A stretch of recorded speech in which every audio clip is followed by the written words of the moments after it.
This is WYMT Mountain Sports, your home for the Kentucky Wildcats and local high school sports.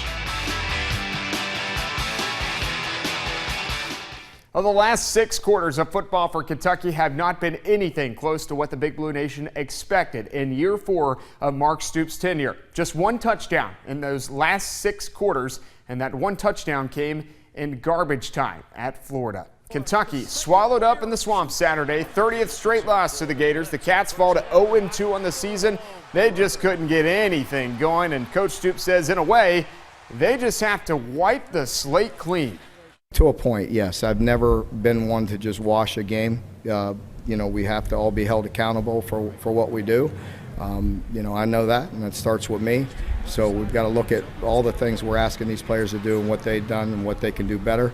But to a point, yes. To a point, we can only control next week in how we prepare, how we play, and let's go try to get 1 victory and go from there. Drew Barker was the prime Gator meat Saturday. The Kentucky quarterback completed just 2 passes to Kentucky players, but completed 3 passes to Florida defensive players. Hashtag interceptions, but he is still hopeful the Cats can turn this thing around for the Big Blue Nation.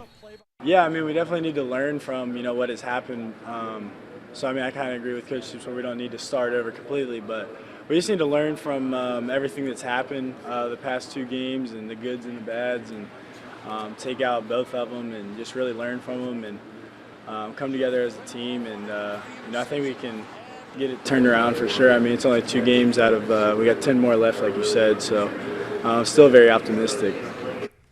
Kentucky hosts New Mexico State Saturday. First meeting for the 2 schools, the Aggies out of the Sun Belt Conference. This game is at Commonwealth Stadium on Saturday. 4 o'clock kick time on the SEC Network. Kentucky opens as a 19-point favorite. Now to the WYMT Appalachian Wireless Game of the Week. 2 Mountain Top 10 teams going at it this Friday night. Number 9 Pikeville will host number 1 Belfry. The 2 teams won a state title last year in their respective class. The Panthers are led by junior quarterback Wyatt Battaile. I talked to him out at the Hambly Athletic Complex today, and he gave me a really cool answer on his perspective of the Belfry football program. I moved here in 2009 from Lexington, but as soon as I moved here, I just remember everybody was just talking Belfry. I didn't know what they meant. I was like, is Belfry that good? And I started going to all the high school games I was growing up through junior high and a little bit through elementary school, and I was just like, yeah, Belfry's pretty good. Belfry's pretty. But then when I first year in high school, I was like, our coach kept telling us we can beat them. And I was like, oh, okay. And then we beat them, so it kind of changed my perspective a little bit. I still think Belfry's one of the best teams in the state, and I know they're one of the best teams in the state, but I don't think that there's that crazy opponent that I used to when I was younger. Great stuff there from Wyatt Battaile. Usually don't get that out of high school kids, especially a junior in high school, and that was just a really, really good soundbite. Well, the 3-time defending Class 3A state champion Belfry Pirates go to Pikeville to take on the defending Class 1A state champion Panthers. It's a 7:30 kick time on this TV and WYMT.com. The last time Belfry came to the Hambly Athletic Complex was in 2014, and the Pirates were beat then. All right, we talked college, we talked high school. Now let's go to the guys who get paid to play tackle football. Week 1 of the National Football League, the Cincinnati Bengals in New York to take on the Jets. Across the league today, everyone remembering the 9/11 attacks on its 15th anniversary. New York Mayor Rudy Giuliani in attendance for the game today. Second quarter, they're back at it again this year. Woo, Andy Dalton, A.J. Green, 54 yards on the hookup. Green had 12 receptions for $180. That's most in a season opener in team history, breaking his own dang record. And look at Jeremy Hill breaking all kinds of tackles there. A 12-yard touchdown run, and it's 20-16 Bengals. Fourth quarter, Jets on top 22-20, so the Bengals send out old reliable Mike Nugent. 47-yarder, that's good. That's a potential game winner. It's 23-22 with just 54 seconds left. Now there's 46 seconds left. Ryan Fitzpatrick trying to get the Jets in field goal territory. Not happening. His pass intercepted by Josh Shaw, and the Bengals win 23-22 over the New York Jets. All right, let's go to Lambeau Field. The Green Bay Packers hosting the Jacksonville Jaguars. Third quarter is where we're going to pick it up.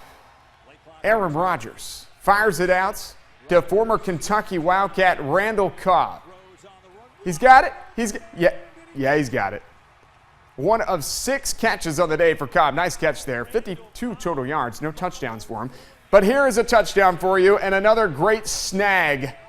Oh, Devontae Adams, get you some of that. 29-yard touchdown. The Pack win 27-23 over the Jags. Raiders on the road in New Orleans. A moment of silence in remembrance of 9/11. You see Sean Payton there. Straight to the fourth quarter. Saints lead 34-27. Derek Carr over the middle to Seth Roberts. That's a touchdown. 10-yard touchdown. So kick the extra point. Probably go to overtime. No, they're going for 2.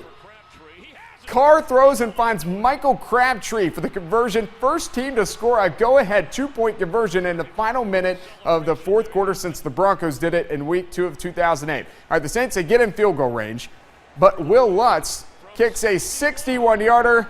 That's no good. Wide left. Oakland wins 35-34. My goodness, what a game.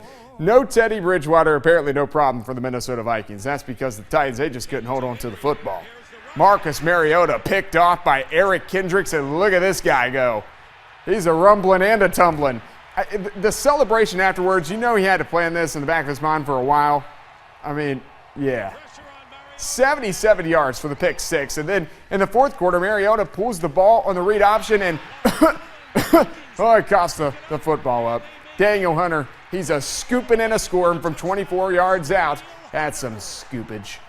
Vikings win 25-16 and score the 2 defensive touchdowns for the first time since 2007. All right, finally, before we go on this 15th anniversary of the 9/11 attacks, Kentucky head basketball coach John Calipari sent his thoughts out today on Twitter. Here's what Cal had to say, remembering the lives of those we lost 15 years ago, praying for their families and the brave people who helped so many that day. Hashtag never forget. Tomorrow at 6, a fresh batch of UPike top play contenders from week 3 of the high school football season. That's sports, and we'll be back.